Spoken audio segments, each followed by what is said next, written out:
ಈ ಆವರಣಕ್ಕೆ ಒಳಗೆ ಬರುವಾಗ ತುಂಬ ಸಂತೋಷ ಆಯಿತು ನನಗೆ. We have upgraded our campus to the global level. ನನಗೆ ಈ ಪೇರೆಂಟಿಂಗ್ ಒಂದು ಟಾಪಿಕ್ ಸಜೆಸ್ಟ್ ಮಾಡಿ ಅಂದಾಗ ನಾನು ನ್ಯೂ ಜನ್ರೇಷನ್ ಪೇರೆಂಟಿಂಗ್ ಅಂತ ಕೊಟ್ಟೆ. ಯಾಕೆ ಅಂತಂದರೆ we have to be ready to the new generation, the challenges. ಹೊಸತಾಗಿ ಬದಲಾಗ್ತಾ ಇರತಕ್ಕಂತಹ ಜಗತ್ತಿಗೆ ನಮ್ಮ ಮಕ್ಕಳನ್ನ ರೆಡಿ ಮಾಡಬೇಕು. ಆದರೆ ಕ್ಯಾಂಪಸ್ ಒಳಗೆ ಬರ್ತಾ ಇರಬೇಕಾದ್ರೆ ನನಗೆ school is already ready with the global setup. ಮಕ್ಕಳನ್ನು ಗ್ಲೋಬಲ್ ಸಿಟಿಸನ್ಸ್ ಆಗಿ ಮಾಡಲಿಕ್ಕೆ ಶಾಲೆ ಆಲ್ರೆಡಿ ಪ್ರಯತ್ನ ಪ್ರಾರಂಭಿಸಿದೆ. ಇನ್ನು ಬಾಕಿ ಇರೋದು ನಾವು ಪೇರೆಂಟ್ಸ್ ಕಡೆಗೆ. ಶಾಲೆ ಮತ್ತು ಪೇರೆಂಟ್ಸು ಒಟ್ಟಾಗಿ, ಮೇಡಮ್ ಹೇಳ್ತಾ ಇದ್ರು henry Ford words, working together is secret of success ಅಂತ. ಶಾಲೆ ಎಲ್ಲ ಕೆಲಸ ಮಾಡ್ತದೆ, ಇಲ್ಲ ಎಲ್ಲ ಪೇರೆಂಟ್ಸೇ ಮಾಡಬೇಕು, ಸಾಧ್ಯ ಇಲ್ಲ. ಯಾಕಂದರೆ we have seen in the Covid times, ಶಾಲೆ ಇಲ್ಲದೆ ಒಂದು ವಾರ ಚೆನ್ನಾಗಿ ಅನ್ನಿಸ್ತು, 2 ವಾರ ಚೆನ್ನಾಗಿ ಅನ್ನಿಸ್ತು, 3ನೇ ವಾರಕ್ಕೆ ಶಾಲೆಗೆ ಫೀಸ್ ಕಟ್ಟೋದೆಲ್ಲ ವೇಸ್ಟ್ ಅಲ್ಲ, ನಾವು ಹಾಗೆ ಕಲಿಸ್ಬೋದಲ್ಲ, ಆನ್ಲೈನ್ ಕ್ಲಾಸಸ್ಸಲ್ಲೇ ಎಲ್ಲ ಹೇಳ್ಕೊಡ್ಬೋದಲ್ಲ, ಈ ಟೀಚರ್ಸ್ ಯಾಕೆ ಬೇಕು ಅನಿಸೋಷ್ಟು ಮಟ್ಟಿಗೆ 3ನೇ ವಾರಕ್ಕೆ. ಆದರೆ 4ನೇ ವಾರಕ್ಕೆ ಯಾವಾಗ ಶಾಲೆ ಶುರುವಾಗ್ತದೆ ಅನಿಸ್ಲಿಕ್ಕೆ ಪ್ರಾರಂಭ ಆಯಿತು, ಮಕ್ಕಳಿಗೂ ಪೇರೆಂಟ್ಸಿಗೂ. ಸೊ ನಾವು ರಿಯಲೈಸ್ ಮಾಡ್ಕೊಂಡಿದ್ವಿ, ಮಕ್ಕಳ ಸರ್ವತೋಮುಖ ಬೆಳವಣಿಗೆ ಆಗಬೇಕಂದ್ರೆ ನಾನು ಹೇಳೋದಲ್ಲ, ಅಬ್ದುಲ್ ಕಲಾಂ ಅವರು ಹೇಳೋದು, it's in the hands of 3 people.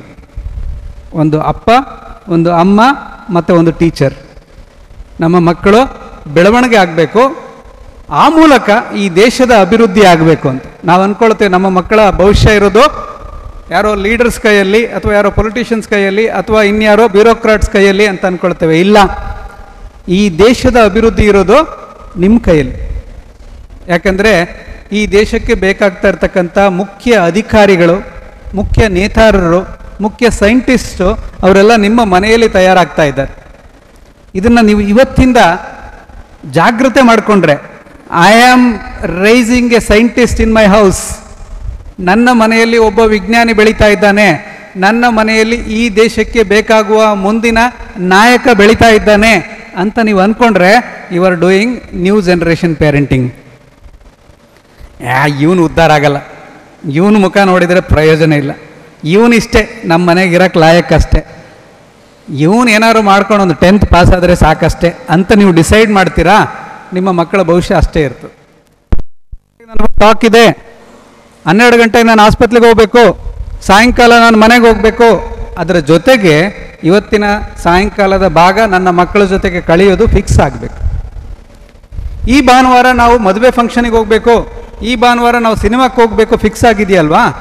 ಈ ಭಾನುವಾರ 1 ಗಂಟೆ ನಾನು ಮಕ್ಕಳ ಜೊತೆ ಕೂತ್ಕೊಂಡು ಇಡೀ ವಾರದ ಶಾಲೆಯ ದಿನಚರಿಯನ್ನು ಮಾತಾಡೋದು, ಶಾಲೆ ಹೇಗೆ ಆಗ್ತಾ ಇದೆ, ಅವನ ಟೀಚರ್ಸ್ ಯಾರು, ಅವನ ಫೇವರೆಟ್ ಟೀಚರ್ ಯಾರು, ಅವನ ಕ್ಲಾಸ್ ಟೀಚರ್ ಯಾರು, ಅವನ ಸ್ನೇಹಿತರು ಯಾರು, ಅವನಿಗೆ ಕ್ಲಾಸಿನ ಹೊರಗಡೆ ಇರತಕ್ಕಂಥ ಸ್ನೇಹಿತರು ಯಾರು, ಅವನಿಗೆ ಶಾಲೆ ಹೋಗ್ಲಿಕ್ಕೆ ಇಷ್ಟ ಆಗ್ತಾ ಇದೆಯಾ, ಅವನಿಗೆ ಈಗ ಸದ್ಯಕ್ಕೆ ಇರ್ತಕ್ಕಂಥ ಶೈಕ್ಷಣಿಕ ಸವಾಲುಗಳು ಯಾವುದು, ಅವನು ನಿಜವಾಗ್ಲೂ ಖುಷಿಯಾಗಿದ್ದಾನ ಅಂತ ನಾವು ಪ್ರಶ್ನಿಸ್ಕೊಳ್ಳಿಕ್ಕೆ ಸ್ವಲ್ಪ ಸಮಯ ಮಾಡಿಕೊಳ್ಬೇಕು.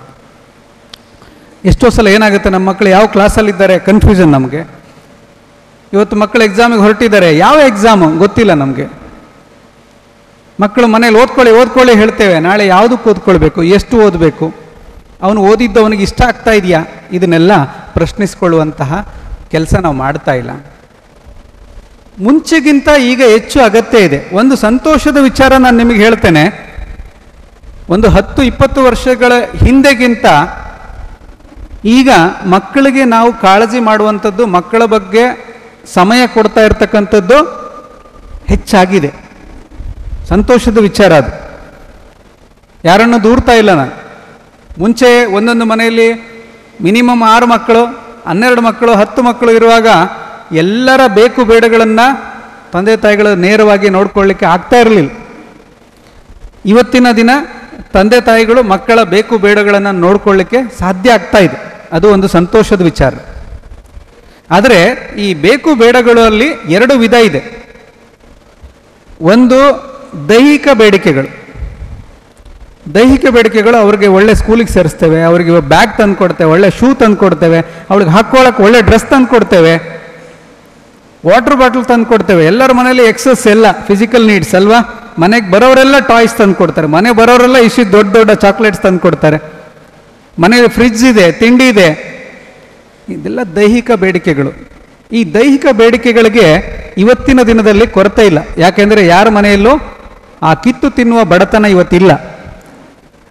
ಆದರೆ ದುರದೃಷ್ಟ ಏನಂದರೆ ಭಾವನಾತ್ಮಕ ಬೇಡಿಕೆಗಳು, ಅದರ ಕೊರತೆ ಇವತ್ತಿನ ದಿನ ಹೆಚ್ಚಾಗ್ತಾ ಇದೆ ಮಕ್ಕಳಲ್ಲಿ.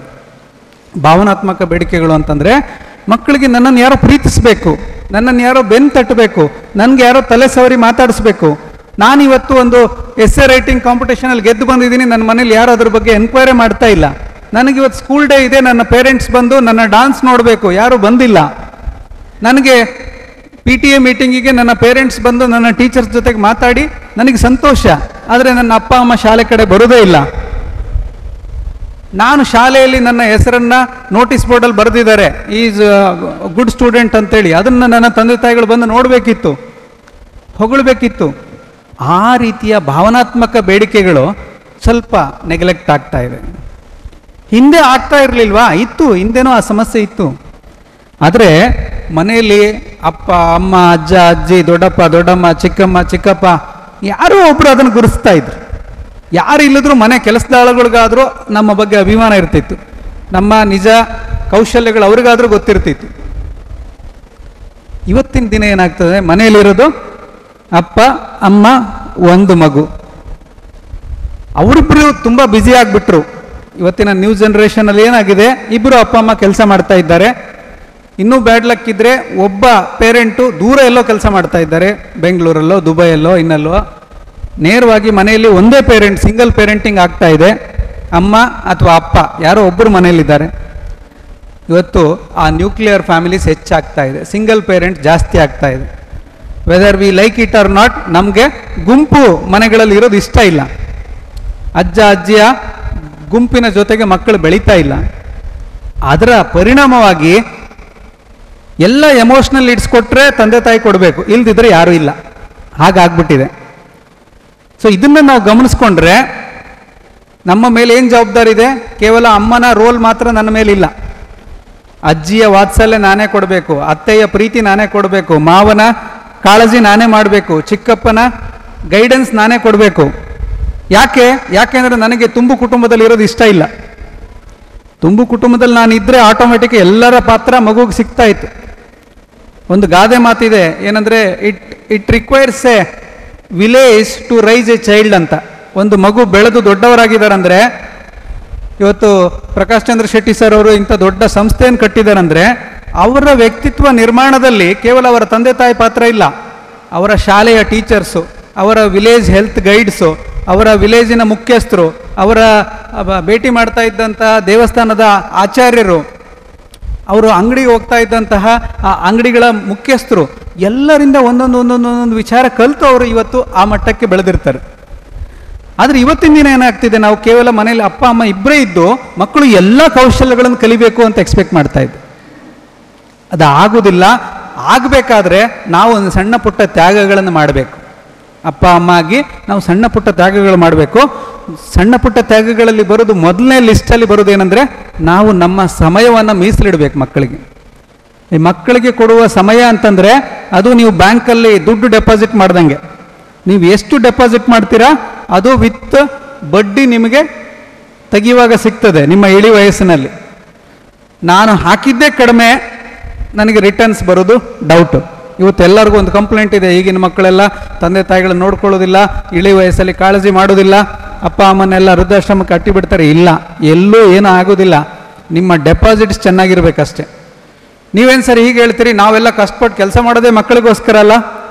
ನಿಮ್ಮ ಮಕ್ಕಳ ಹತ್ರ ಹೇಳಿ ನೋಡಿ, ನಾನು ಇಷ್ಟು ಕೆಲಸ ಮಾಡೋದು ನಿನಗೋಸ್ಕರ ಅಂತ ಹೇಳಿ ನೋಡಿ. ಅವನು ಹೇಳ್ತಾನೆ, ಯಾರು ಹೇಳಿದ್ರು ನಿನಗೆ ಇಷ್ಟು ಮಾಡೋಕ್ಕೆ? ನೀನು ಒಂದು ತಾಸು ಬೇಗ ಬಾ ಮನೆಗೆ, ಪರವಾಗಿಲ್ಲ. ನಿನಗೆ 30,000 ಸಂಬಳನಾ, ನಾಳೆಯಿಂದ ಒಂದು ತಾಸು ಬೇಗ ಬಂದರೆ 25,000 ಆಗುತ್ತಾ, ಪರವಾಗಿಲ್ಲ, ಅಷ್ಟರಲ್ಲೇ ಜೀವನ ನಡೆಸೋಣ, ಒಂದು ತಾಸು ಬೇಗ ಬಾ ಅಂತ ನಿಮ್ಮ ಮಕ್ಕಳು ಹೇಳ್ತಾರೆ. ನಾವು ಅಂದ್ಕೊಳ್ತೇವೆ, ನಾನು ಮನೆಯವರಿಗೋಸ್ಕರ ದುಡಿತಾ ಇದ್ದೇನೆ, ನಾನು ಮನೆಗೆ ಹೋಗೋದು 11 ಗಂಟೆಗೆ, ಊಟ ಮಾಡೋದು 12 ಗಂಟೆಗೆ, ನಾನು ತ್ಯಾಗ ಮಾಡ್ತಾ ಇದ್ದೇನೆ ಅಂತ ನಾವು ಅಂದ್ಕೊಳ್ತೇವೆ. ನಾವು ತ್ಯಾಗ ಮಾಡ್ತಾ ಇಲ್ಲ, ನಮ್ಮ ಅಗತ್ಯತೆಗಳನ್ನ ಮುಂದೆ ಇಟ್ಕೊಂಡಿದ್ದೇವೆ ಅಷ್ಟು. ಹಾಗಿದ್ರೆ ನಾನು ಕೆಲಸ ಮಾಡಲೇಬಾರ್ದಾ? ನನ್ನ ಕೆಲಸನೇ ಆಗಿದೆ, ನಾನು ಮನೆಗೆ ಹೋಗೋದೇ ವಾರಕ್ಕೊಮ್ಮೆ, ನಾನು ಕೆಲಸದಿಂದ ಮನೆಗೆ ಹೋಗೋದು 15 ದಿನಕ್ಕೊಮ್ಮೆ, ಖಂಡಿತ ತಪ್ಪಲ್ಲ. ಆದರೆ ನಿಮ್ಮ ದಿನಚರಿಯ ಭಾಗದಲ್ಲಿ ನಿಮ್ಮ ಮಕ್ಕಳ ನೆನಪು ನಿಮಗಿರಬೇಕು. ಇವತ್ತಿನ ದಿನ ಸಮೂಹ ಮಾಧ್ಯಮಗಳು ಎಷ್ಟು ಸ್ಟ್ರಾಂಗ್ ಆಗಿದೆ ಅಂತಂದರೆ, ನೀವೊಂದು ವಿಡಿಯೋ ಕಾಲ್ ಮಾಡಿ ಮಗನ ಹತ್ರ ಮಾತಾಡ್ಬೋದು. ನೀವು 15 ದಿನಕ್ಕೊಮ್ಮೆ ಮನೆಗೆ ಹೋಗಿ ಪರವಾಗಿಲ್ಲ, ಆದರೆ ಅರ್ಧ ಗಂಟೆ ದಿನದ ಸಮಯದಲ್ಲಿ ಫೋನ್ ಮಾಡಿ, ಮಗ ಶಾಲೆಯಿಂದ ಬಂದ್ಯಾ, ಇವತ್ತೇನು ಕಲಿತೆ, ಏನು ಇಂಟ್ರೆಸ್ಟಿಂಗ್ ವಿಚಾರ ಇತ್ತು, ನಿನ್ನ ಫೇವ್ರೇಟ್ ಟೀಚರ್ ಯಾರು, ಇವತ್ತೇನಾಯಿತು ಶಾಲೆಯಲ್ಲಿ, ನಿಂದು ಸೈನ್ಸ್ ಎಕ್ಸಿಬಿಷನ್ ಇತ್ತಲ್ಲ ಏನಾಯಿತು, ನಿನ್ನ ಮಾಡೆಲ್ ನಂಗೆ ತೋರಿಸು ನೋಡೋಣ, ನಾಳೆ ನಿನಗೆ ಪರೀಕ್ಷೆ ಅಲ್ಲ ಓದ್ಕೊಂಡಾಯ್ತಾ, ತಿಂಡಿ ತಿಂದು ಹೋಗು. ನಾನು ಎಲ್ಲೇ ಇದ್ದರೂ ಈ ಕೆಲಸ ಮಾಡ್ಬೋದು. ಇವತ್ತು ಮಗನ ಸ್ಕೂಲ್ ಡೇ ಇದೆ, ಅಪ್ಪ ಊರಲ್ಲಿಲ್ಲ, ಹೇಳ್ಬೋದು, ಮಗ ಅಮ್ಮನಿಗೆ ಹೇಳು, ನೀನು ಡ್ಯಾನ್ಸ್ ಮಾಡುವಾಗ ಅದನ್ನು ವಿಡಿಯೋ ಮಾಡ್ಲಿಕ್ಕೆ ಹೇಳು, ಇಲ್ಲ ನನಗೊಂದು ವಿಡಿಯೋ ಕಾಲ್ ಮಾಡ್ಲಿಕ್ಕೆ ಹೇಳು, ನಾನು ಮಿಸ್ ಮಾಡ್ಕೊಳ್ತಿದ್ದೀನಿ, ನಾನು ಬರ್ಲಿಕ್ಕೆ ತುಂಬ ಪ್ರಯತ್ನ ಮಾಡಿದೆ ಆದರೆ ಬರೋಕ್ಕಾಗಲಿಲ್ಲ, ನಿನ್ನ ಪ್ರೋಗ್ರಾಮ್ ನೋಡ್ಬೇಕು ನನಗೆ. ಇದನ್ನು ಮಾಡಲಿಕ್ಕೆ ನಮಗೆ ಯಾವ ಖರ್ಚಿಲ್ಲ, ಮಾಡುವ ಮನಸ್ಸು ಬೇಕು ಅಷ್ಟೇ. ಈ ಸಣ್ಣ ಪ್ರಯತ್ನಗಳು ಮಕ್ಕಳ ಭಾವನಾತ್ಮಕ ಬೇಡಿಕೆಗಳನ್ನು ಈಡೇರಿಸುತ್ತೆ. I am being wanted. ಇವತ್ತು ಜಗತ್ತಿನಲ್ಲಿ ಹೆಚ್ಚುತ್ತಾ ಇರತಕ್ಕಂಥ ದೊಡ್ಡ ಕಾಯಿಲೆ ಯಾವುದು ಗೊತ್ತಾ? ಲೋನ್ಲಿನೆಸ್. ಎಲ್ಲರ ಮಧ್ಯೆ ಇದ್ದುಕೊಂಡು ಎಲ್ಲರ ಕೈಯಲ್ಲಿ ಮೊಬೈಲ್ ಇರ್ತದೆ, ಆದರೆ ಎಲ್ಲರ ಮನಸ್ಸಲ್ಲಿ ಕಾಡ್ತಾ ಇರೋ ಕಾಯಿಲೆ ಯಾವುದು ಅಂದರೆ ಲೋನ್ಲಿನೆಸ್, ಒಂಟಿತನ. ಆ ಒಂಟಿತನ ಈ ಮಕ್ಕಳಿಗೆ ಬರಬಾರ್ದು ಅಂತಂದರೆ, ನನ್ನ ಅಪ್ಪ ನನ್ನನ್ನು ಇಷ್ಟಪಡ್ತಾರೆ, ನನ್ನ ಅಮ್ಮ ನನ್ನನ್ನು ಇಷ್ಟಪಡ್ತಾರೆ, ನನ್ನ ತಂಗಿ ನನ್ನನ್ನು ಇಷ್ಟಪಡ್ತಾರೆ, ಅವ್ರಿಗೆ ಗೊತ್ತಾಗೋದು ಹೇಗೆ? ನಾವು ಹೇಳಿದ್ರೆ ತಾನೆ. ನೀನಂದ್ರೆ ನನಗಿಷ್ಟ ಇಲ್ಲ, ನಾವು ಯಾವಾಗ ಹೇಳಿದ್ದೀನಿ, ನೀನಂದ್ರೆ ಇಷ್ಟನೇ ನನಗೆ, ಆದರೆ ಹೇಳಬೇಕು. ಮಕ್ಕಳ ಮೇಲೆ ನಿಮ್ಮ ಪ್ರೀತಿಯನ್ನು ನೀವು ಅಭಿವ್ಯಕ್ತಿ ಪಡಿಸಬೇಕು. Expression is very very important. ಸಣ್ಣ ಮಕ್ಕಳು LKG UKG ಬಂದರು, ಅವ್ರು ಎತ್ಕೊಂಡು ಕೂತ್ಕೊಳ್ತಾ ಇದ್ವಿ, ಅವ್ರಿಗೆ ಬೇಡ ಅಂದರೆ ಎತ್ಕೊಳ್ತಾ ಇದ್ವಿ, ತಿರುಗಿಸ್ತಾ ಇದ್ವಿ, ಹೆಗಲ ಮೇಲೆ ಕೂರಿಸ್ಕೊಳ್ತಾ ಇದ್ರಿ. ಒಳಗೆ ಬಂದ ತಕ್ಷಣ ಮಗುಗೆ ಅದಕ್ಕೆ ಇಷ್ಟ ಆಗ್ತಿತ್ತೋ ಇಲ್ವೋ, ಬಂದ ತಕ್ಷಣ ಕೆನ್ನೆಗೆ ಮುದ್ದು ಕೊಡ್ತಾ ಇದ್ವಿ. ಯಾವಾಗ? ನರ್ಸರಿಯಲ್ಲಿ. ಮತ್ತೆ ನಿಲ್ಲಿಸ್ಬಿಟ್ವಿ. ಯಾಕೆ? ಈಗ ಜಾಸ್ತಿ ಅಗತ್ಯ ಇರೋದು ಮಗುಗೆ. ಯಾಕೆಂದರೆ ಈಗ ಅದು ಚಾಲೆಂಜಸ್ನ ಫೇಸ್ ಮಾಡ್ತಾ ಇದೆ, ಅದಕ್ಕೆ ಗಣಿತ ಅರ್ಥ ಆಗ್ತಾ ಇಲ್ಲ, ಅದಕ್ಕೆ ಟೀಚರ್ ಬೈದು ಕಳೆದಿದ್ದಾರೆ, ಇವತ್ತು ಅವನ ಫ್ರೆಂಡ್ಸ್ ಟೀಸ್ ಮಾಡಿ ಕಳಿಸಿದ್ದಾರೆ, ಇವತ್ತು ಅವನ ಆಟದಲ್ಲಿ ಸೋತು ಬಂದಿದ್ದಾನೆ. ಇವತ್ತು ನಿಮ್ಮ ಪ್ರೀತಿಯ ಅವಶ್ಯಕತೆ ಜಾಸ್ತಿ ಇರೋದು ಅವನಿಗೆ. ಶಾಲೆಯಿಂದ ಮಗು ಮನೆಗೆ ಬಂದಾಗ ತಂದೆನೋ ತಾಯಿನೋ ಅಜ್ಜಿನೋ ಯಾರೋ ಸಮಯ ಮಾಡಿಕೊಂಡು ಆ ಮಗುನ ರಿಸೀವ್ ಮಾಡ್ಕೊಳ್ಳಿ. ಅವರು ಶಾಲೆಯಿಂದ ಬರೋ ಟೈಮ್ ನಮ್ಗೆ ಗೊತ್ತಲ್ವಾ? ಆ ಟೈಮಲ್ಲಿ ನಮ್ಮ ಟೆನ್ಷನ್ಸ್ನೆಲ್ಲ ಕಡಿಮೆ ಮಾಡಿಕೊಂಡು ಸೈಡಿಗೆ ಇಟ್ಕೊಂಡು ಆ ಬಸ್ ಬರುವಾಗ ಹತ್ತಿರ ಹೋಗಿ ಇಳಿಸ್ಕೊಂಡು ಅವನ ಬ್ಯಾಗ್ ತಕ್ಕೊಂಡು ಬಂದು ಅವನಿಗೆ ಕುಡಿಲಿಕ್ಕೆ ನೀರು ಕೊಟ್ಟು, ಹೇಗಿತ್ತು ಮಗ ಇವತ್ತು ದಿನ, ಏನು ಮಾಡಿದ್ರಿ ಕೇಳಿಕೊಂಡು ನಿಧಾನಕ್ಕೆ ಹೋಮ್ವರ್ಕ್ ಏನಿದೆ, ನಾಳೆಗೇನು ಪ್ರಿಪೇರ್ ಆಗಬೇಕು ಮತ್ತೆ ಮಾಡಿ. ಮಗು ಮನೆಗೆ ಬರುತ್ತೆ, ಅಮ್ಮ ಎಲ್ಲೋ TV ನೋಡ್ತಾ ಕೂತಿದ್ದಾರೆ, ಅಪ್ಪ ಎಲ್ಲೋ ಮೊಬೈಲಲ್ಲಿ ಮಾತಾಡ್ತಾ ಕೂತಿದ್ದಾರೆ, ಅಜ್ಜಿ ಯಾರೋ ಪಕ್ಕದ ಮನೆಯವ್ರ ಹತ್ರ ಮಾತಾಡ್ತಿದ್ದಾರೆ. ಆಗಬಾರ್ದು. ಇವತ್ತಿನ ದಿನದಲ್ಲಿ ಲಾಕ್ ಆ್ಯಂಡ್ ಕೀ ಚಿಲ್ಡ್ರನ್ ಅಂತ ಹೇಳ್ತೇವೆ. ಲಾಕ್ ಆ್ಯಂಡ್ ಕೀ ಚಿಲ್ಡ್ರನ್ ಅಂದರೆ ಮಗು ಮನೆಗೆ ಬರುತ್ತೆ, ಯಾರೂ ಇರಲ್ಲ, ಅವರೇ ಬರಬೇಕು, ಕೀ ಓಪನ್ ಮಾಡ್ಕೋಬೇಕು, ಫ್ರಿಜ್ಜಲ್ಲಿ ಏನಿರುತ್ತೆ ತಿನ್ನಬೇಕು, TV ನೋಡ್ತಾ ಕೂತ್ಕೋಬೇಕು. ಮಕ್ಕಳು ಸೇಫಾಗಿರಲಿಕ್ಕೆ ಸಾಧ್ಯನಾ? ನಮ್ಮ ಮನೆಗಳಲ್ಲಿ ಮಕ್ಕಳು ಸೇಫಾಗಿಲ್ಲ. ಯಾಕೆ? ಆ ಲಾಕ್ ಆ್ಯಂಡ್ ಕೀ ಚಿಲ್ಡ್ರನ್ನ ನಾವು ಕ್ರಿಯೇಟ್ ಮಾಡಿದ್ದೇವೆ. ಮಕ್ಕಳು ಶಾಲೆಗೆ ಹೊರಡುವಾಗ, ಮಕ್ಕಳು ಶಾಲೆಯಿಂದ ಮನೆಗೆ ಬರುವಾಗ ಒಂದು ಅರ್ಧ ಗಂಟೆ ನಮ್ಮ ಮನಸ್ಥಿತಿಯನ್ನು ಕಂಟ್ರೋಲ್ ಮಾಡ್ಕೋಬೇಕು. ಆಗ ತಾನೇ ಗಂಡನ ಹತ್ರ ಜಗಳ ಮಾಡಿರಲಿ, ಆಗ ತಾನೇ ಅತ್ತೆ ಹತ್ರ ಮನಸ್ತಾಪ ಆಗಿರಲಿ, ಆಗ ತಾನೇ ಬಾಸ್ ಜೊತೆ ಜಗಳ ಮಾಡಿ ಮನೆಗೆ ಬಂದಿರಲಿ. ಆದರೆ ಮಕ್ಕಳು ಮನೆಗೆ ಬರುವಾಗ ನಿಮಗೆ ನೀವು ಹೇಳ್ಕೊಳ್ಳಿ, ಕೂಲ್ ಡೌನ್, ಮಕ್ಕಳು ಬರ್ತಾ ಇದ್ದಾರೆ, ಅವರ ಎದುರಿಗೆ ನನ್ನ ಕೋಪತಾಪಗಳನ್ನು ತೋರಿಸ್ಕೊಳ್ಳೋದು ಬೇಡ. ಮನೆಗೆ ಬಂದಾಗ first make him feel wanted. ನಾನು ನಿನಗೋಸ್ಕರ ಕಾಯ್ತಾ ಇದ್ದೆ, ನನಗೆ ಬೆಳಗ್ಗೆಯಿಂದ ಒಂದೇ ಯೋಚನೆ, ನೀನು ಎಷ್ಟೊತ್ತಿಗೆ ಮನೆಗೆ ಬರ್ತೀಯ ಅಂತ. 3 ಗಂಟೆ ಆದ ತಕ್ಷಣ ನಾನು ಕಾಯ್ತಾ ಇರ್ತೀನಿ ಬಸ್ ಯಾವಾಗ ಬರ್ತದೆ ಅಂತ. ಈ ಥರ ಮನೆಯಲ್ಲಿ ತಂದೆನೋ ತಾಯಿನೋ ಯಾರೋ ಮಗುಗೋಸ್ಕರ ಕಾಯ್ತಾ ಇದ್ದಾರೆ ಅನ್ನೋ ಭಾವನೆ ತುಂಬಿದರೆ ಯಾವ ಮಕ್ಕಳು ಚಕ್ಕರ್ ಹೊಡೆದು ತಿರುಗ್ಲಿಕ್ಕೆ ಹೋಗ್ತಾರೆ ಹೇಳಿ? ಯಾವ ಮಕ್ಕಳು ಶಾಲೆ ಮುಗಿಸಿ ಬೀಡಿ ಸಿಗರೇಟ್ ಕಲೀಲಿಕ್ಕೆ ಹೋಗ್ತಾರೆ ಹೇಳಿ? ಯಾವ ಮಕ್ಕಳು ಸ್ಪೆಷಲ್ ಕ್ಲಾಸ್ ಇದೆ ಅಂತ ಸುಳ್ಳು ಹೇಳಿ ಊರು ತಿರುಗ್ಲಿಕ್ಕೆ ಹೋಗ್ತಾರೆ ಹೇಳಿ? ಯಾಕೆ? ನನ್ನಮ್ಮ ನನಗೆ ಕಾಯ್ತಾ ಇರ್ತಾರೆ ಸಂಜೆ ಅನ್ನುವ ಭಾವನೆ ಆ ಮಗು ಮನಸ್ಸಲ್ಲಿದೆ. ನನ್ನ ಅಜ್ಜಿ ಬಂದು ಗೇಟ್ ಹತ್ರ ನಿಂತಿರ್ತಾರೆ, ನಾನು ಹೋಗೋವರೆಗೂ ಒಳಗೆ ಹೋಗೋದಿಲ್ಲ ಅಂತ ಆ ಮಗುವಿನ ಮನಸ್ಸಿನಲ್ಲಿ ಇದ್ದಾಗ ಯಾವ ಮಕ್ಕಳು ದಾರಿ ತಪ್ಪಲಿಕ್ಕೆ ಸಾಧ್ಯ ಇದೆ ಹೇಳಿ? ಆವಾಗ ಅದನ್ನು ಗಮನದಲ್ಲಿ ಇಟ್ಕೊಳ್ಬೇಕು ನಾವು ಅಷ್ಟೇ. ಆ ಮಕ್ಕಳನ್ನು ನಂಬಬೇಕು. ಇವತ್ತು ಯಾರೋ ನಿಮ್ಮಲ್ಲಿ ಧೈರ್ಯವಾಗಿ ಮಾತಾಡ್ತೀರಾ, ಸ್ಟೇಜ್ ಮೇಲೆ ಹೋಗಿ ಮಾತಾಡ್ತೀರಾ, ನೀವು ಏನು ಬೇಕಿದ್ರೂ ಸಾಧನೆ ಮಾಡ್ತೀರಿ ಅಂತೇಳಿ ನೀವು ನಂಬಿಕೆ ಇಟ್ಕೊಂಡಿದ್ದೀರಾ. ಅದಕ್ಕೆ ಕಾರಣ ಏನು ಗೊತ್ತಾ? ನೀವು ಏನು ಬೇಕಿದ್ರೂ ಸಾಧನೆ ಮಾಡಬಲ್ಲಿರಿ ಅಂತ ನಿಮ್ಮ ತಂದೆ ತಾಯಿ ನಿಮ್ಮನ್ನು ನಂಬಿದ್ದು. ಇವತ್ತು ನಿಮ್ಮಲ್ಲಿ ಯಾರಾದರೂ ಮೇಲೆ ಬಂದು ಕರೆದು ಮಾತಾಡಬೇಕಂದ್ರೆ ಹೆಸಿಟೇಷನ್ ಆಗ್ತದೆ, ಪ್ರಿನ್ಸಿಪಲ್ ಹತ್ರ ಹೋಗಿ ಮಾತಾಡಲಿಕ್ಕೆ ನಾಚಿಕೆ ಆಗ್ತದೆ, ಟೀಚರ್ಸ್ ಹತ್ರ ಹೋಗಿ ಮಾತಾಡಲಿಕ್ಕೆ ಹಿಂಜರಿಕೆ ಆಗ್ತದೆ. ಅದಕ್ಕೆ ಕಾರಣ ಯಾರು? ನಾವು ನೋಡ್ತಾ ಬೆಳೆದಿರ್ತಕ್ಕಂಥ ನಮ್ಮ ಪೇರೆಂಟ್ಸು. ಅವರೂ ನಾಚ್ಕೊಳ್ತಾರೆ, ಅವರೂ ಹೆದರ್ತಾರೆ, ಅವರೂ ಸ್ಟೇಜ್ ಮೇಲೆ ಹೋಗ್ತಿರ್ಲಿಲ್ಲ, ಅವರೂ ಫಂಕ್ಷನಿಗೆ ಹೋಗ್ತಾ ಇರಲಿಲ್ಲ. ಅವ್ರನ್ನ ನೋಡ್ತಾ ನೋಡ್ತಾ ಬೆಳೆದ ನಾವು ಕೂಡ ಏನು ಮಾಡಿದ್ವಿ? ನಮಗೂ ಭಯ, ನಮಗೂ ಮುಜುಗರ, ನಮಗೂ ಹೆದರಿಕೆ, ನಮಗೂ ಅಂಜಿಕೆ. ನಮ್ಮ ಹಾಗೆ ನಮ್ಮ ಮಕ್ಕಳು, ದೇ ಶುಡ್ ಲವ್ ದೆಮ್ಸೆಲ್ಸ್. ಮಕ್ಕಳು ತಮ್ಮನ್ನು ತಾವು ಇಷ್ಟಪಡಬೇಕು. ತಮ್ಮನ್ನು ತಾವು ಇಷ್ಟಪಟ್ಟಾಗ ಅವರು ಹೆಮ್ಮೆಯಿಂದ ನಡೀತಾರೆ, ಕಾನ್ಫಿಡೆಂಟ್ ಆಗಿರ್ತಾರೆ ಬದುಕಲ್ಲಿ. ಅವನಿಗೆ ಒಂದು ಅವಕಾಶ ಸಿಗ್ತದೆ, ಆ ಅವಕಾಶನ ಬಳಸ್ಕೊಳ್ತಾನೆ.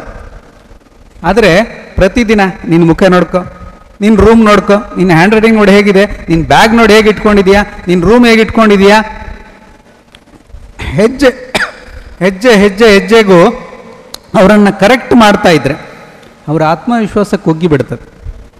ಏನು ಸರ್ ನೀವು ಹೇಳ್ತೀರಿ, ಆಗಿದ್ರೆ ಅವ್ರನ್ನ ತಪ್ಪು ಮಾಡ್ಲಿಕ್ಕೆ ಬಿಡಬೇಕಾ? ಕರೆಕ್ಟ್ ಮಾಡಲೇಬಾರ್ದಾ? ಕರೆಕ್ಷನ್ ಮಾಡಿ, ಪ್ರೀತಿಯಿಂದ ಮಾಡಿ. ಒಂದು ತಪ್ಪಾಗುತ್ತೆ, ಆ ತಪ್ಪಿಗೆ ಅಪ್ರಾಪ್ರಿಯೇಟ್ ಕರೆಕ್ಷನ್ ಮಾಡಿ. ಏನು ತಪ್ಪು ಮಾಡಿದ್ದಾನೆ ಮತ್ತೆ ಏನು ಸರಿ ಅದನ್ನು ಹೇಳಿ. ಕೆಲವೊಂದು ಸರಿ ಏನಾಗುತ್ತೆ ಅಂದರೆ ಅವ್ನು ತಪ್ಪು ಮಾಡ್ತಾನೆ, ನಾವು ಬೈಲಿಕ್ಕೆ ಶುರು ಮಾಡ್ತೀವಿ. ಆದರೆ ಆ್ಯಕ್ಚುಲಿ ಅವನಿಗೆ ಏನು ತಪ್ಪು ಅಂತಲೇ ಗೊತ್ತಾಗಲಿಲ್ಲ. ಸೊ ಸರಿ ಏನಂತ ಫಸ್ಟ್ ಹೇಳಿ, ತಿದ್ಕೊಳ್ಳಿಕ್ಕೆ ಅವಕಾಶ ಕೊಡಿ. ತಪ್ಪುಗಳು ಮಾಡಿಯೇ ಮಕ್ಕಳು ಸರಿಯಾದದನ್ನು ಕಲಿಯೋದು.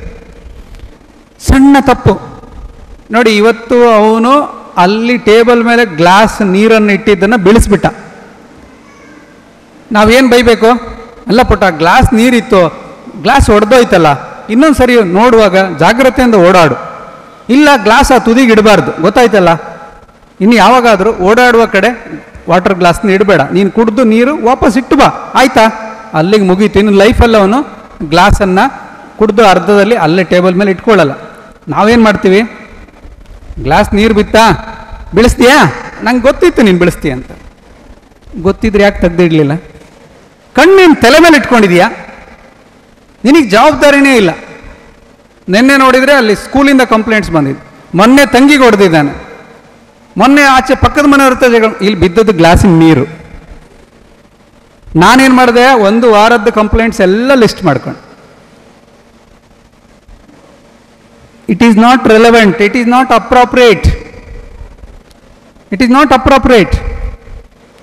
ಅಲ್ಲಿ ಮಾಡಿದ ತಪ್ಪಿಗೆ ಅಪ್ರಾಪ್ರಿಯೇಟ್ ಆಗಿ ನಿಮ್ಮ ಪನಿಷ್ಮೆಂಟು, ನಿಮ್ಮ ಬೈಗುಳ ಇರಬೇಕು. ಆವಾಗ ಅದನ್ನು ಸರಿ ಮಾಡ್ಕೊಳ್ಳಿಕ್ಕೆ ಚಾನ್ಸ್ ಇರುತ್ತೆ. ಇಲ್ಲದಿದ್ರೆ ಏನಾಗುತ್ತೆ? ಆ ಮಗು ಒಂದೇ ಮೆಸೇಜ್, ಏನು?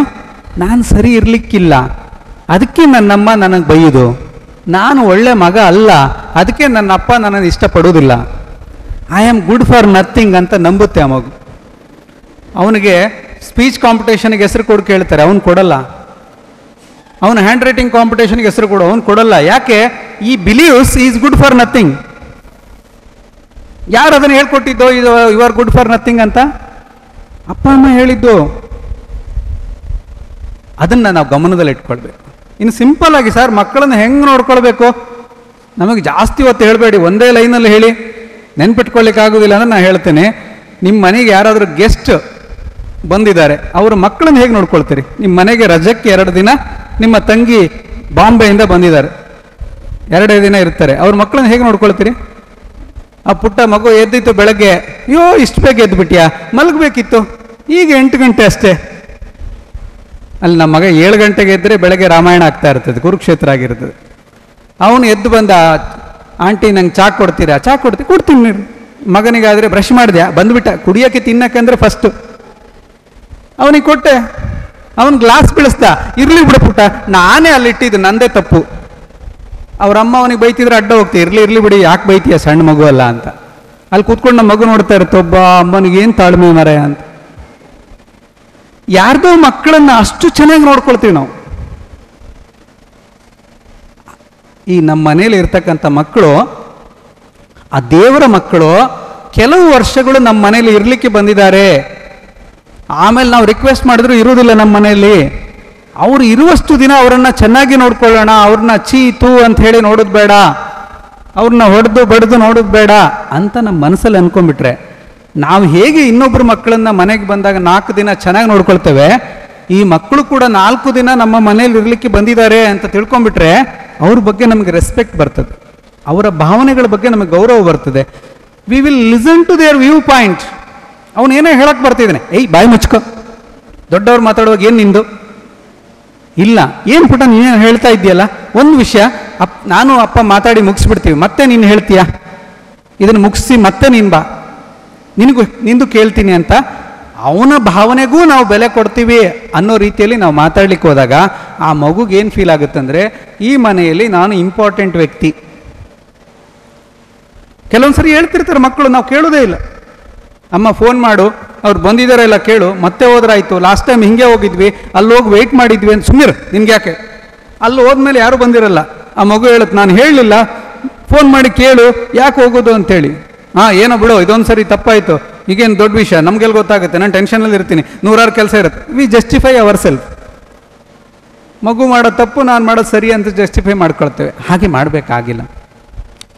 ಇನ್ನು 1-2 ವಿಚಾರ ಶಾಲಾ ಆವರಣದಲ್ಲಿ ಮಾತಾಡ್ತಾ ಇರೋದರ ಕಾರಣ, ಶಾಲೆಯಲ್ಲಿ ಕಲಿಕೆ, ಸ್ಕೂಲ್ ಪರ್ಫಾರ್ಮೆನ್ಸ್ ನಮಗಿಷ್ಟ, ಮಕ್ಕಳು ಮಾರ್ಕ್ಸ್ ಚೆನ್ನಾಗಿ ತೆಗಿಬೇಕು ನಮಗಿಷ್ಟ, ಎಲ್ಲ ಮಕ್ಕಳು A+ ಬರಬೇಕು ನಮಗಿಷ್ಟ. ಆದರೆ ಈ ಸ್ಕೂಲ್ ಪರ್ಫಾರ್ಮೆನ್ಸ್ಗೆ ಕಾರಣಗಳೇನು, ಒಳ್ಳೆಯ ಸ್ಕೂಲ್ ಪರ್ಫಾರ್ಮೆನ್ಸ್ಗೆ ಕಾರಣಗಳೇನೋ ಅದು ಕೂಡ ನಮಗೆ ಗೊತ್ತಿರಬೇಕು. ಸ್ಕೂಲ್ ಪರ್ಫಾರ್ಮೆನ್ಸಲ್ಲಿ ಹಿಂದೆ ಬೀಳ್ತಾರೆ ಮಕ್ಕಳು. ಎಲ್ಲ ಒಳ್ಳೆ ಟೀಚರ್ಸೇ ಇದ್ದಾರೆ, ನೀವು ಒಳ್ಳೆ ಪೇರೆಂಟ್ಸೇ ಇದ್ದೀರಿ, ಯಾಕೆ ಕಲಿಕೆಯಲ್ಲಿ ಹಿಂದೆ ಬೀಳ್ತಾರೆ? ಸಾಕಷ್ಟು ಮಾನಸಿಕ ತೊಂದರೆಗಳ ಅಡ್ಡ ಬರುತ್ತೆ. ಖಿನ್ನತೆ, ಆತಂಕ, ಪರೀಕ್ಷಾ ಒತ್ತಡ, ನಾಚಿಕೆ, ಕೀಳರಿಮೆ, ಗೀಳು ಕಾಯಿಲೆಗಳು, ಈ ಥರದ ಭಾವನಾತ್ಮಕ ಸಮಸ್ಯೆಗಳು ಅವರ ಕಲಿಕೆಗೆ ಅಡ್ಡ ಬರುತ್ತೆ, ಅವರ ಆತ್ಮವಿಶ್ವಾಸನ ಕಡಿಮೆ ಮಾಡುತ್ತೆ. ಕೆಲವು ಮಕ್ಕಳಲ್ಲಿ ಬುದ್ಧಿಶಕ್ತಿಯ ಕೊರತೆ ಇರ್ತದೆ, ಅದು ತಾಯಿಯ ಗರ್ಭದಲ್ಲೇ ನಿರ್ಧರಿತ ಆಗಿರ್ತದೆ ಅವನ ಬುದ್ಧಿಶಕ್ತಿ ಕಡಿಮೆ ಇದೆ ಅಂತ. ಹೆರಿಗೆಯಲ್ಲಿ ಕೆಲವೊಂದು ತೊಂದರೆಗಳಾಗಿ ಮಗುವಿನ ಬುದ್ಧಿಶಕ್ತಿ ಕಡಿಮೆ ಆಗಿರುತ್ತೆ. ಕೆಲವು ಮಕ್ಕಳಿಗೆ ದೈಹಿಕ ತೊಂದರೆಗಳಿರುತ್ತೆ, ಫಿಟ್ಸ್ ಕಾಯಿಲೆ ಅಂಥದ್ದು, ಅತಿ ಚಟುವಟಿಕೆ ಥರದ ದೈಹಿಕ ಕಾಯಿಲೆಗಳಿರ್ತದೆ, ಮಿದುಳಿಗೆ ಸಂಬಂಧಪಟ್ಟ ಕಾಯಿಲೆಗಳಿರ್ತದೆ, ನರಕ್ಕೆ ಸಂಬಂಧಪಟ್ಟ ತೊಂದರೆಗಳಿರ್ತದೆ. ಕೆಲವು ಮಕ್ಕಳಿಗೆ ಏಕಾಗ್ರತೆ ಕೊರತೆ ಇರ್ತದೆ, ಹೆಚ್ಚು ಹೊತ್ತು ಕೂತ್ಕೊಂಡು ಪಾಠ ಕೇಳಿಸ್ಕೊಳ್ಳಿಕ್ಕೆ ಆಗೋದಿಲ್ಲ, ಸ್ವಲ್ಪ ಹೊತ್ತು ಓದಿದರೆ ನೆನಪಿರೋದಿಲ್ಲ, ಮರ್ತು ಹೋಗ್ತದೆ, ತುಂಬ ಸಿಲ್ಲಿ ಮಿಸ್ಟೇಕ್ಸ್ ಮಾಡ್ತಾನೆ. ಇದೆಲ್ಲ ಅವ್ರು ಮಾಡುವ ತಪ್ಪುಗಳಲ್ಲ, ಅವರ ಮಿದುಳಲ್ಲಿ ಇರುವ ಸಣ್ಣ ಪುಟ್ಟ ಲೋಪದೋಷಗಳು. ಇನ್ನು ಕೆಲವು ಮಕ್ಕಳಿಗೆ ಕಲಿಕಾ ತೊಂದರೆಗಳಿರ್ತದೆ. ಆಟ ಹೊರಗೆ ಚೆನ್ನಾಗಿದ್ದಾನೆ, MC ಚೆನ್ನಾಗಿ ಮಾಡ್ತಾನೆ, ಕ್ಯಾಮ್ರಾ ಚೆನ್ನಾಗಿ ಯೂಸ್ ಮಾಡ್ತಾನೆ, ಮೊಬೈಲ್ ಚೆನ್ನಾಗಿ ಯೂಸ್ ಮಾಡ್ತಾನೆ, ಆದರೆ ಕಲಿಕೆಯಲ್ಲಿ ಬರುವಾಗ ಸ್ಪೆಲ್ಲಿಂಗ್ ಮಿಸ್ಟೇಕ್ಸ್ ತುಂಬ ಮಾಡ್ತಾನೆ, ಅಕ್ಷರಗಳನ್ನೆಲ್ಲ ತಿರುವುಮುರುವಾಗಿ ಬರೀತಾನೆ, ಒಂದು ಶಬ್ದನೂ ಸರಳ ಶಬ್ದನೂ ಅವನಿಗೆ ಸರಿಯಾಗಿ ಬರೆಯೋಕ್ಕಾಗಲ್ಲ, ಮ್ಯಾಥ್ಸಲ್ಲಿ ತುಂಬ ಸಿಲ್ಲಿ ಮಿಸ್ಟೇಕ್ಸ್ ಮಾಡ್ತಾನೆ, ಅವನಿಗೆ ಚಿತ್ರಗಳನ್ನು ಬರೀಲಿಕ್ಕೆ ಆಗೋದಿಲ್ಲ, ರೈಟ್ ಲೆಫ್ಟ್ ತುಂಬ ಕನ್ಫ್ಯೂಷನ್ ಮಾಡ್ಕೊಳ್ತಾನೆ, ಒಂದು ಚಿತ್ರ ಒಂದು ಸರ್ಕಲ್ನ ಸಂಪೂರ್ಣವಾಗಿ ಹಾಕ್ಲಿಕ್ಕೆ ಆಗೋದಿಲ್ಲ, ಅವನಿಗೆ ಬಟನ್ ಎಲ್ಲೋ ಮೇಲೆ ಕೆಳಗೆ ಹಾಕ್ಕೊಂಡಿರ್ತಾನೆ, ಶೂ ಲೇಸ್ ಸರಿಯಾಗಿ ಕಟ್ಟಕ್ಕಾಗಲ್ಲ. ಈ ಥರದ ಸಮಸ್ಯೆಗಳ ನಿರ್ದಿಷ್ಟ ಕಲಿಕಾ ತೊಂದರೆಗಳು ಮಕ್ಕಳನ್ನು ಕಾಡುತ್ತೆ. ಸೊ ಭಾವನಾತ್ಮಕ ಸಮಸ್ಯೆಗಳು, ಮಾನಸಿಕ ಸಮಸ್ಯೆಗಳು, ದೈಹಿಕ ತೊಂದರೆಗಳು, ಮಿದುಳಿಗೆ ಸಂಬಂಧಪಟ್ಟ ತೊಂದರೆಗಳು, ಕಲಿಕಾ ತೊಂದರೆಗಳು, ಇವೆಲ್ಲವೂ ಸೇರಿ ಆ ಮಕ್ಕಳ ಕಲಿಕಾ ಸಾಮರ್ಥ್ಯವನ್ನು ಕಡಿಮೆ ಮಾಡುತ್ತೆ. Poor school performance.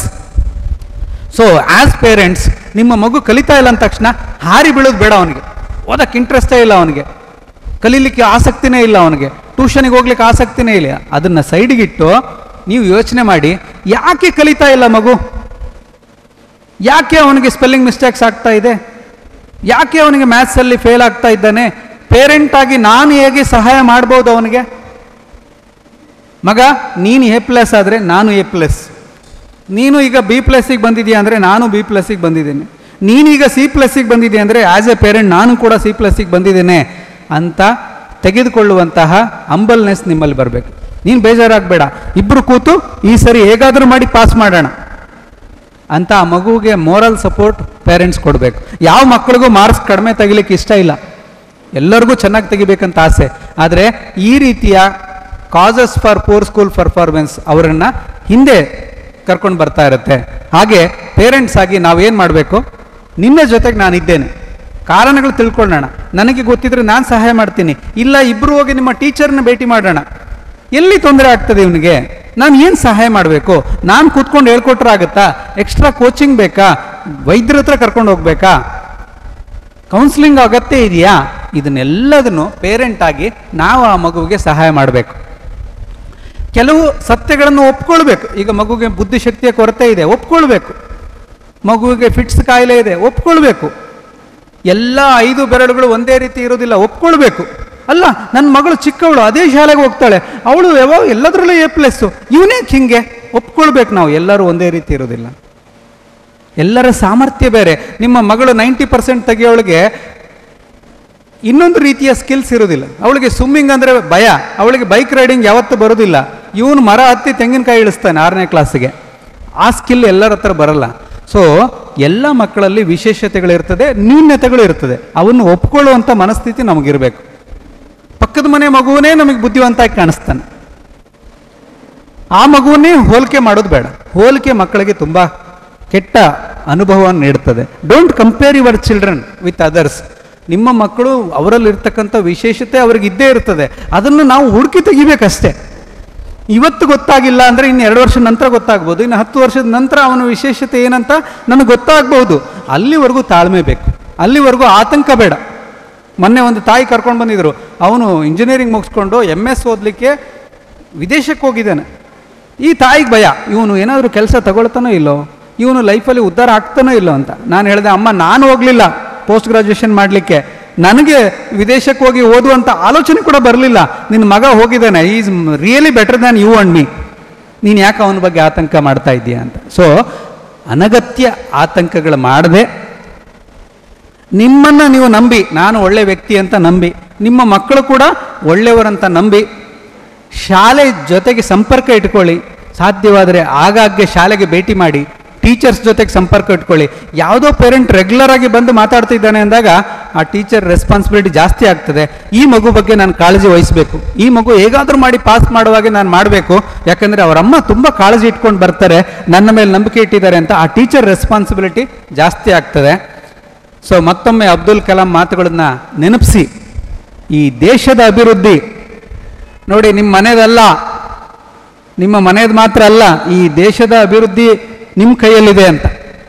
ಅಪ್ಪ, ಅಮ್ಮ ಮತ್ತು ಶಿಕ್ಷಕರು 3 ಜನ ನಮ್ಮ ಜವಾಬ್ದಾರಿಯನ್ನು, ಈ ಮಕ್ಕಳನ್ನು ಒಳ್ಳೆ ರೀತಿ ಬೆಳೆಸುವಂಥ ಜವಾಬ್ದಾರಿಯನ್ನು ಎಚ್ಚೆತ್ಕೊಂಡು ನಾವು ಪ್ರತಿನಿತ್ಯ ಒಂದು ಸ್ವಲ್ಪ ಸಮಯವನ್ನು ಮಕ್ಕಳಿಗೋಸ್ಕರ ಅಂತ ಮೀಸಲಿಟ್ಕೊಂಡು ಅವರ ಬೇಕು ಬೇಡಗಳನ್ನು ಗಮನಿಸ್ತಾ, ಅವರ ಬೆನ್ನು ತಟ್ತಾ, ಅವರ ಶೈಕ್ಷಣಿಕ ಸವಾಲುಗಳನ್ನು ಎದುರಿಸಲಿಕ್ಕೆ ಸಹಾಯ ಮಾಡೋದಾದರೆ, ನನ್ನ ಇತ್ತೀಚಿನ ಪುಸ್ತಕದ ಟೈಟಲ್ಲು ಕಣ್ಣಿಗೆ ಕಾಣುವ ದೇವರು ಅಂತ.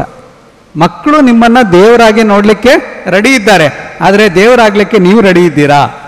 ದೇವರ ಗುಣಗಳನ್ನು ನೀವು ಮಾಡ್ಕೊಳ್ಳಿಕ್ಕೆ ರೆಡಿ ಇದ್ದೀರಾ? ಹಾಗೆ ಮಾಡ್ಕೊಂಡಿದ್ದೆ ಆದರೆ ನಿಮ್ಮ ಮಕ್ಕಳ ಬದುಕಲ್ಲಿ ನೀವೇ ಕಣ್ಣಿಗೆ ಕಾಣುವ ದೇವರು ಆಗಬಲ್ಲರಿ ಅಂತ ಹೇಳ್ತಾ, ಮತ್ತೊಮ್ಮೆ ಪ್ರಕಾಶ್ ಚಂದ್ರ ಶ್ರೀ ಸರ್ಗೆ ಮತ್ತು ಜಾರ್ಜ್ ಕುರಿಯನ್ ಸರ್ಗೆ ನನಗೆ ಅವಕಾಶ ಮಾಡಿಕೊಟ್ಟು ನಿಮ್ಮ ಜೊತೆಗೆ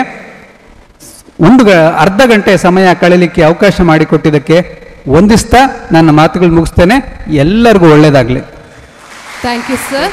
ಡಾಕ್ಟ್ರೇ, ಭಾಳಷ್ಟು ಖುಷಿ ಆಯಿತು. ನಮ್ಮ ಪೇರೆಂಟ್ಸಿಗೆ ನಿಮ್ಮ ಮಾತುಗಳು ಖಂಡಿತವಾಗಿ ಇನ್ನೊಮ್ಮೆ ನಿಮಗೆ ನನ್ನ ಧನ್ಯವಾದಗಳು. ನಿಮ್ಮೆಲ್ಲರ ಪರವಾಗಿ, ಇಡೀ GM ನಮ್ಮ ಫ್ಯಾಮಿಲಿಯ ಪರವಾಗಿ ನಾನು ಈ ಮೆಮೆಂಟ್ ಆಫ್ ಗ್ರ್ಯಾಟಿಟ್ಯೂಡನ್ನು ನಮ್ಮ ನೆನಪಿನ ಸ್ಮರಣೆಯಾಗಿ ಕೊಡಲಿಕ್ಕೆ ಇಚ್ಛೆಪಡ್ತೇನೆ.